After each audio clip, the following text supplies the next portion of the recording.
Hello and welcome to Sheffield Theatres and this evening's audio-described performance of White Christmas, directed by Paul Foster, choreographed by Alistair David, and featuring music and lyrics by Irving Berlin. Tonight's performance will be audio-described by Joe Mousley and Richard Peralta of Hear the Picture. Running time is around 2 hours and 40 minutes, including a 15-minute interval. The year was 1954, 10 years after the war, World War II to be exact. They called me Private Richard, but the fellas called me Dick, even to this day as civilians. Gee, that was a swell Christmas in '54, wasn't it? Sure was. A very special Christmas in Vermont at the Columbia Inn.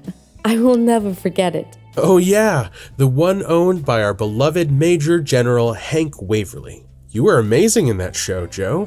We performed it in the barn, remember? Sure was a step up from being one of those Oxydol detergent models. All the girls back together again, singing and dancing. Rhoda, Rita, Judy, and Betty. Oh, and of course Phil and Bob, too. They were on Ed Sullivan. What a show duo those two fellows were. And Judy and Betty, too. Who else was there? Let's remind ourselves. Hello, my name is Grace Mowat. I am 5'6". I have black hair, brown eyes, and I'm mixed race. I'm playing Betty Haynes, who is the sister of Judy Haynes. Betty is late 20s, very driven like her sister Judy, but a bit more shy and not as willing to put herself out there. My first line in the show is, well, I still don't understand it. And my first song is Love in the Weather, Birds of a Feather. My name is Natasha Mould. My pronouns are she, her. I'm in my late 20s. I'm 5'6", Caucasian with long dark brown hair and a slim build. In White Christmas, I am playing Judy Haynes. Judy is the younger sister of Betty. Judy is feisty, energetic, and playful, and she knows what she wants. My first line in the show is, I told Jimmy to put them at a table right down front. The first line I sing in the show is, sisters, sisters, there were never such devoted sisters. Hello there, I'm Stuart Neal. I'm 5'6". I've got brown hair and slim athletic build, so I've been told. And I play the character Phil Davis, part of a double act, Wallace and Davis. My first line is, yes, Captain Wallace. One of the lines that I sing in the show, the best things happen while you're dancing. Hello, my name is George Blagden. I'm 5'9". For the first time, I'm not the shortest person in the cast.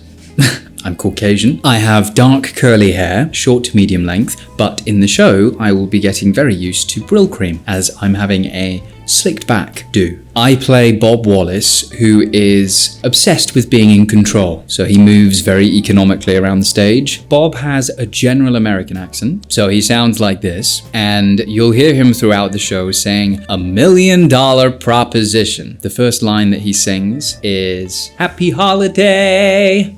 My name is Ewan Cummins. I'll be playing General Waverly, and this is the accent that I'll be using. I'm an ex-military man, and I'm 5'8". I'm black. Most of my lines are very interrogative, like, what the devil is going on in here? And I'm very clipped and very military, until I soften throughout the course of the evening. Hi, my name is Sandra Marvin and I'm playing Martha in White Christmas. I am 5'7". I have short blonde hair, even though I'm of an Afro-Caribbean descent. I have a very curvy figure and Martha sashays around the stage with a little wiggle in her walk, I'd say. Martha speaks with a transatlantic accent and her first lines in the show are, all right, so we don't have any snow. And the first thing that she sings is, when the war was over, there were jobs galore. Hi, my name's Craig Armstrong. I am 5'10", average build, and then when I become Ezekiel, I will have a beard and a tash. And now Ezekiel is very hunched over. He's about 65, and he speaks like this. Afternoon, General. Martha, Merry Christmas. Hello, my name is Danny Collins. I am an average height white male with brown wavy hair. I play Sheldrake. I'm the first voice you hear in the show. Settle down, GI, settle down. Are we missing anyone? Oh, their stage manager Mike, a tall white man with blonde hair and glasses, always in black trousers, waistcoat, and necktie, clipboard in hand. He runs rehearsals, but with a stressed out, high-pitched voice. Which reminds me, we can't forget my girls, Reader, a white woman with brown hair, and Rhoda, a black woman with black hair. The inseparable pair of chorus girls, both slim, long-limbed, and just over 5 feet tall. Don't tell them I said this, but you can hear their high-pitched nasal voices a mile away. We can't forget the adorable little Susan, General Waverly's granddaughter, usually bouncing around in her favorite white pajamas. And those pigtails? What a little firecracker. Oh, remember what we'd wear, Dickie? Tailored fashion to show off our figures. Tiny shorts for rehearsals with bright cropped sweaters, or capri pants, blouses, and cardigans. We love to pop with color and patterns. Evening wear was always elegant, form-fitting, and knee-length. Pure Hollywood. We'll have to describe the sensational costumes as we go along. They are so wild. Soldiers' war uniforms are a weathered grayish-green, contrasting to their formal, green decorated ones for special events. However, the men in general tend to wear dress shoes and shirts, high-waisted trousers, and also colorful pastel knit jumpers or vests, usually accessorized with neckties and braces.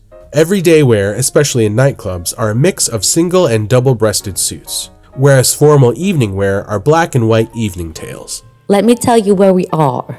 The main space is a wide, open, circular area painted a rich cerulean blue from top to bottom. The audience surrounded with various entrances at the back, as well as 2 in front of each side of the circle. A smartly suited live band are seated on an upper level between the arch that frames our circular stage. Either side of our band, on the upper level, are 2 doors. On the right-hand side, a red door with a traditional homely balustraded staircase doglegs down to ground level. Symmetrical to this, on the left, a green door and a small wooden balustraded balcony, underneath which is a tall, curved metallic fridge freezer, sometimes used as a door. During songs, and at times when we change locations, the circular floor can revolve. There's a core inner circle and an outer circle, sometimes rotating in opposite directions. Our story will take you from the war to Jimmy's nightclub and even the train to Vermont. There, we'll be at the Columbia Inn with various offices, reception, the front porch, but mostly in the barn.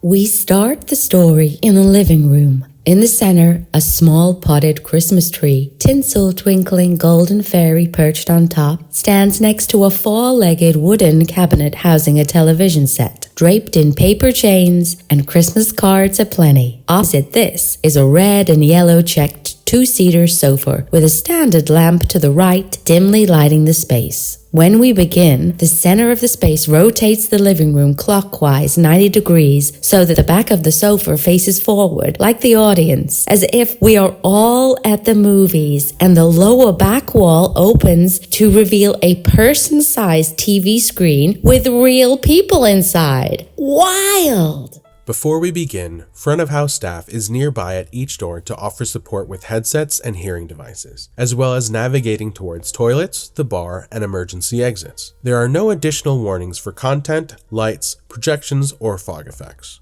We'll reconvene back on your headsets in 5 minutes. Thank you and enjoy the show.